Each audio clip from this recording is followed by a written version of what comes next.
வணக்கம் நண்பர்களே. 2019 TET paper 1ல் கேட்ட மேத்ஸ் கொஷின்ஸில் ஏற்கனவே 20 கேள்விகளுக்கு நம்ம 2 பார்ட்டாக பிரித்து ஆன்சர் பார்த்துருக்கோம். இப்போ அதனுடைய தொடர்ச்சியாக கடைசி 10 கேள்விகளை தான் இந்த பார்ட்டில் பார்க்க போகிறோம். இதில் 21வது கேள்வி பாருங்கள். ஒரு முக்கோண வடிவ நிலத்தின் பக்கங்களின் விகிதம் 3:5:7, அதன் சுற்றளவு 300 மீட்டர் எனில் பரப்பளவு காண்க அப்படின்னு கேட்டிருக்காங்க. அப்போ முதல்ல பக்க அளவுகள் நமக்கு தெரியணும். இங்கே பாருங்கள், சுற்றளவு 300 மீட்டர்னு கொடுத்துருக்காங்க. பக்க அளவுடைய விகிதம் 3, 5, 7. 3, 5, 8, 8, 7, 15. அப்போ 300 நான் என்ன பண்ணுறேன் அப்படின்னா 15ஆல் வகுக்கிறேன். 300 15ஆல் வகுத்தேன் அப்படின்னா ஓர் பாஞ்சு பாஞ்சு, ஈர் பாஞ்சு 30, 20. அப்போ ஒரு பங்குன்றது 20.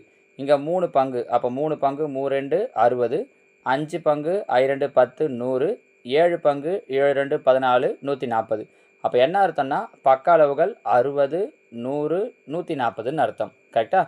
இது 3 பக்க அளவுகளுமே வேறு வேறவாக இருக்குது. 3 5 7ன்ட்டு 3 வேறு வேறு அளவுகள்ன்றதால இது என்ன முக்கோணம்னா அசமபக்க முக்கோணம். அசமபக்க முக்கோணம் ஸ்கேலன் ட்ரையாங்கிள் அப்படின்னு சொல்லுவாங்க. அசமபக்க முக்கோணத்தோட பரப்பளவு கண்டுபிடிக்க formula √S into S minus A into S minus B into S minus C அப்படிங்கிறது தான் அசமபக்க முக்கோணத்தோட பரப்பளவுக்கான ஃபார்முலா. ஏற்கனவே பரப்பளவுக்கான ஃபார்முலாஸ்லாம் எப்படி ஞாபகம் வச்சுக்கிறதுன்றது ஒரு ஷார்ட்கட் வீடியோ போட்டிருப்போம். அதில் நம்ம இதை பற்றி இந்த ஃபார்முலா பற்றி எல்லாம் சொல்லியிருப்போம். எஸ் அப்படிங்கிறது என்ன சொல்லுவாங்கன்னா அரை சுற்றளவு அப்படின்னு சொல்லுவாங்க. அதாவது சுற்றளவில் பாதி. அவங்களே சுற்றளவு கொடுத்துட்டாங்க. இல்லை நம்ம என்ன பண்ணணும்னா இது 3த்தையும் ஆட் பண்ணி 2ஆல் டிவைட் பண்ணணும். இங்கே ஆனால் அவங்களே சுற்றளவு கொடுத்துட்டாங்கன்றதால 300ல் பாதி 150 அப்படிங்கிறது தான் எஸ்ஸோட வேல்யூ. அப்போ எஸ்ஸோட வேல்யூ 150 இன்ட்டு எஸ் மைனஸ் ஏ. 150ல் 60 போயிடுச்சு அப்படின்னா 90 இன்ட்டு எஸ் மைனஸ் பி. 150ல் 100 போயிடுச்சுன்னா 50 இன்ட்டு எஸ் மைனஸ் சி. 150ல் 140 போயிடுச்சு அப்படின்னா 10. ஸோ இதுதான் இந்த ரூட்டுக்குள்ளாடி இருக்கிறது. இப்போ இங்கே பாருங்கள், ரூட்டுக்குள்ளாடி 1 2 3 4 0 இருக்குது. ரூட்டுக்குள்ளாடி 4 0 இருக்குன்னா வெளில வரும்போது 2 0 வந்துடும். தட் மீன்ஸ் 100 வந்துடும் அதில் பாதியாக. மீதி இருக்கிறது பாருங்கள் 15 இன்ட்டு 9 இன்ட்டு 5ன்னு இருக்குது. இதில் நம்ம 15 பிரிக்கலாம். 15 எப்படி பிரிக்கலாம்? 3 5 15ன்னு பிரிக்கலாம். கரெக்டாக?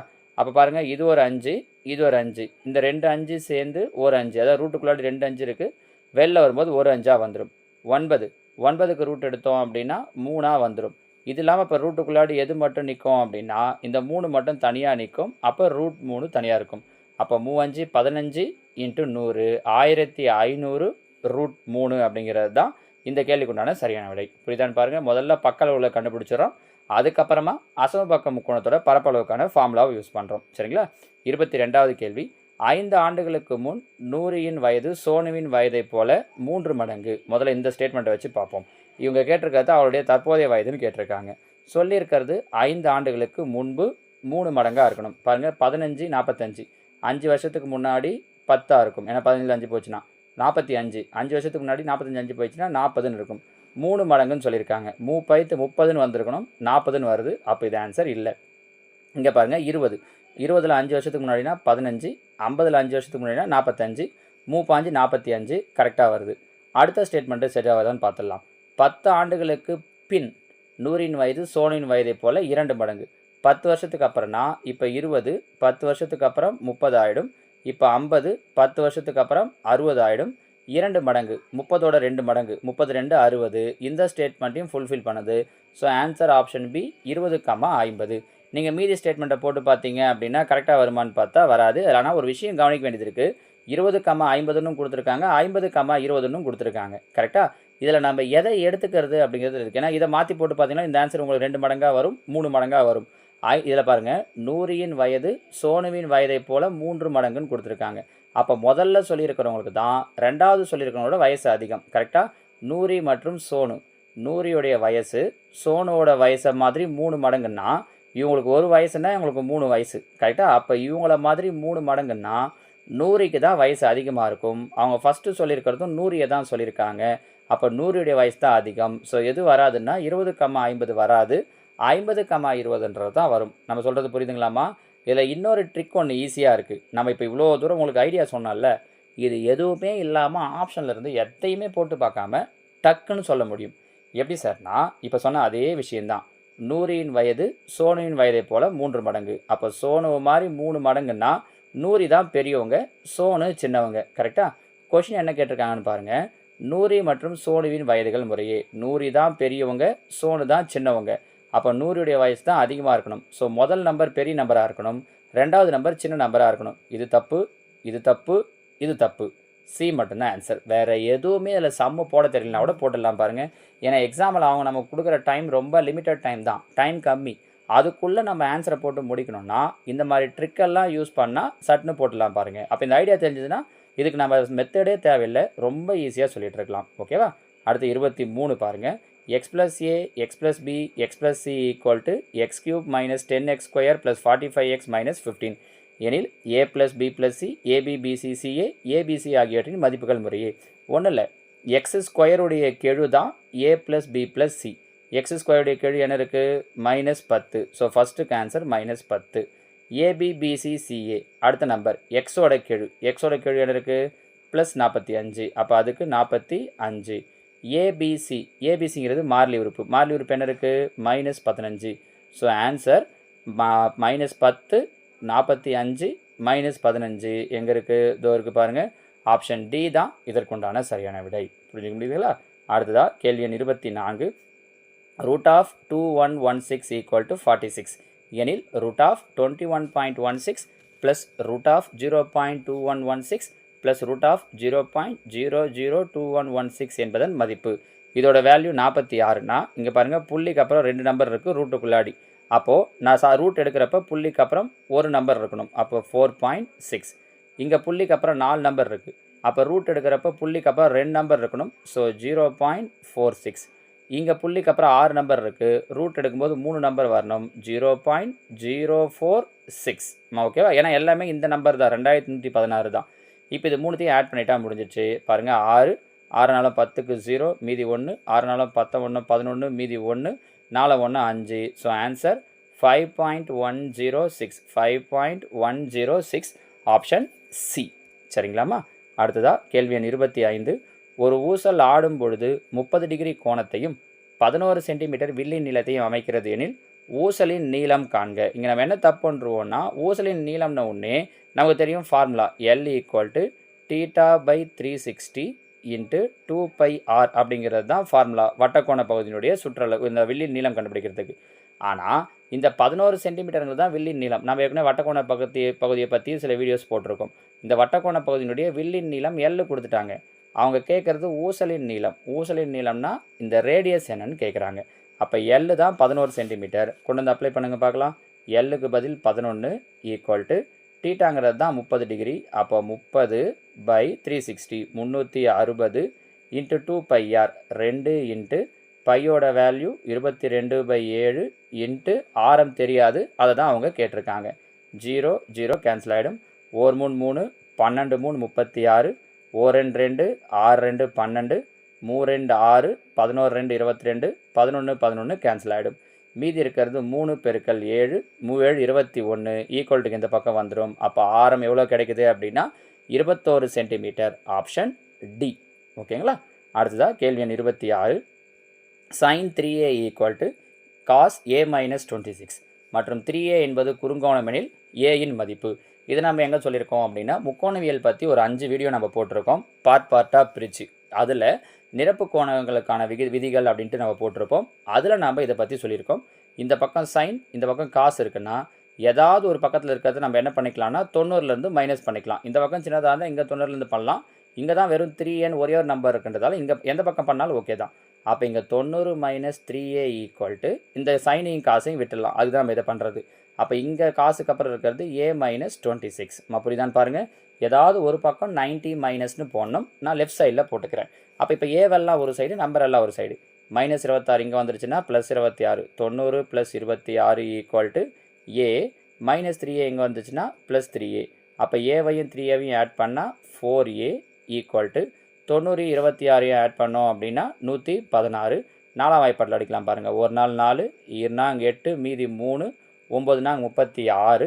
ஸோ a = என்ன கிடைக்குதுன்னா 29 டிகிரி. ஆப்ஷன் டி தான் இதற்குண்டான சரியான விடை. சரிங்களா? அடுத்ததாக கேள்வி எண் 27. 200 மீட்டர் நீளமுள்ள நூலினால் ஒரு காற்றாடி கட்டப்பட்டு பறந்து கொண்டிருக்கிறது. அந்த நூல் தரைமட்டத்துடன் 30 டிகிரி கோணத்தை ஏற்படுத்தினால் காற்றாடி தரைமட்டத்திலிருந்து பறக்கும் உயரத்தின் அளவு என்ன அப்படின்னு கேட்டிருக்காங்க. இப்போ இருங்க பாருங்கள், இது தரை, இது காற்றாடி பறக்கிறது, இது அதோட கயிறோட நீளம். அவங்க கயிறோட நீளம் தான் எவ்வளோ கொடுத்துருக்காங்க அப்படின்னா 200 மீட்டர்னு கொடுத்துருக்காங்க. தரைமட்டத்தோட எவ்வளோ டிகிரி கோணம் அப்படின்னா 30 டிகிரி கோணம். இந்த கொஷின்லாம் ஞாபகம் வரும்னு நினைக்கிறேன். நம்ம இதே கொஷின்ஸ்லாம் தான் பார்த்தீங்கன்னா ட்ரிக்னாமெட்ரியில் அந்த 5 டைப் நடத்தும் போது கொடுத்துருக்கோம். நம்ம முக்கோணவியலுக்குன்னு தனியாக ஒரு பிளேலிஸ்ட்டே போட்டிருக்கோம் பாருங்கள்.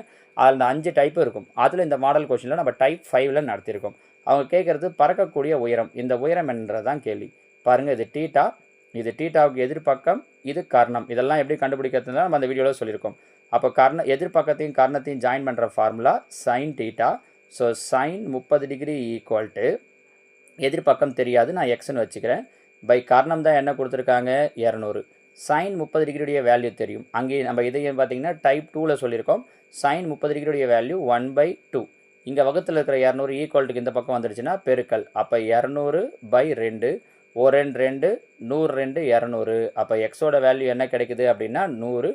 அப்போ அந்த பட்டம் எவ்வளோ ஹைட்டில் பறந்துட்டுருக்கு அப்படின்னா 100 மீட்டர் ஹைட்டில் பறந்துட்டுருக்கு. சரிங்களா? அடுத்ததாக 28.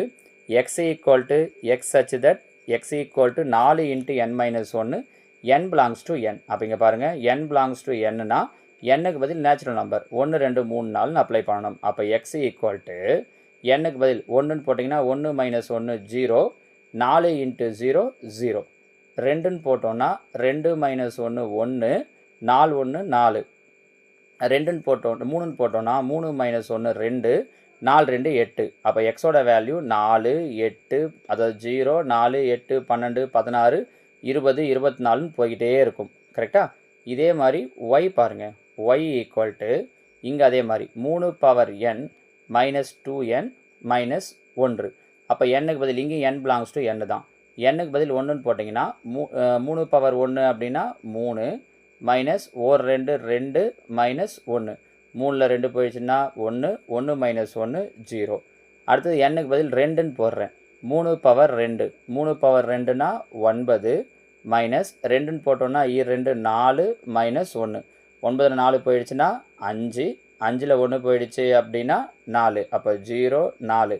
அடுத்தது n-க்கு பதில் 3ன்னு போடலாம். 3/3 அப்படின்னா 27, மைனஸ் 3 6 -1, 27ல் 6 போயிடுச்சுன்னா 21, 21ல் 1 போயிடுச்சுன்னா 20.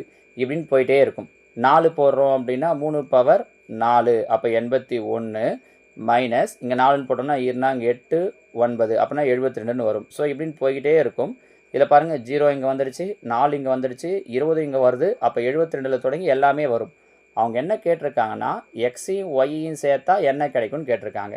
ஸோ இந்த எல்லா வேல்யூமே எக்ஸில் இருக்கிறதால எக்ஸையும் ஒய்யும் ஆட் பண்ணோன்னா கூட நமக்கு எதோட வேல்யூ தான் மறுபடியும் கிடைக்கும்னா எக்ஸோட வேல்யூ தான் கிடைக்கும். So answer option B X. சரிங்களா? எக்ஸ் யூனியன் ஒய் அப்படின்னு சொல்லுவாங்க. 29. ஒரு கோணத்தினுடைய நிரப்பு கோணத்தின் 6 மடங்கானது அதன் மிகை நிரப்பு கோணத்தின் 2 மடங்கை விட 12 டிகிரி குறைவு எனில் அக்கோணத்தின் அளவு. இது நம்ம ஆப்ஷன் வந்து பண்ணுறதை விட மெத்தடாக போட்டுறதே ஈஸி. ஏன்னா அவ்வளோ பெரிய விஷயம் சொல்லியிருக்காங்க. அவ்வளோண்டு ஆப்ஷன் வந்து யோசிக்கிறத விட ஈஸியாக மெத்தட் படி போட்டுடலாம். எப்படி? ஒரு கோணத்தினுடைய நிரப்பு கோணம், நிரப்பு கோணம்னா நம்ம சொல்லியிருக்கோம்ல, நிரப்பு கோணம் மிக நிரப்பு கோணம்னு 90லேருந்து மைனஸ் பண்ணால் நிரப்பு கோணம். அப்போ 90 - x, இதோட 6 மடங்கு, 6 மடங்குன்னா இன்ட்டு 6. இது எதுக்கு ஈக்குவல்னா அதனுடைய மிகை நிரப்பு கோணத்தின், மிகை நிரப்பு கோணம் அப்படின்னா 180 - x. இந்த மிகை நிரப்பு கோணத்தின் 2 மடங்கு, 2 மடங்குன்னா இன்ட்டு 2. இதை விட எவ்வளோ கம்மினா 12 கம்மியாக, அப்போ -12. இந்த லைன் எப்படி எழுதியிருக்கோன்னு புரியுதா? இப்போ அப்படியே உள்ளே கொடுங்க. 9 6 54, 540 minus 6x பேருக்குன்னா 6x equal to இங்கே 2 உள்ளே கொடுத்தோன்னா 2 × 180 360 மைனஸ் 2 × x 2x. இது இல்லாமல் என்ன இருக்குது? -12.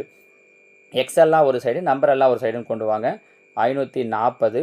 இங்கே பாருங்கள், 360 - 12, 360ல் 12 போயிடுச்சுன்னா 348, ப்ளஸ் 348 இங்கே வந்தால் -348 ஈக்குவல் டு இங்கே -2x.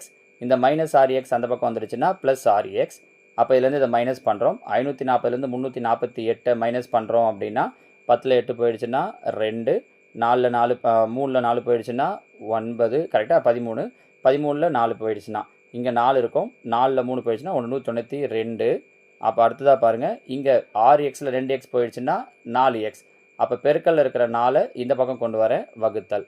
ஒரு நாள் 4, நன்னாங் 16, மீதி 3, 8 நாங் 32.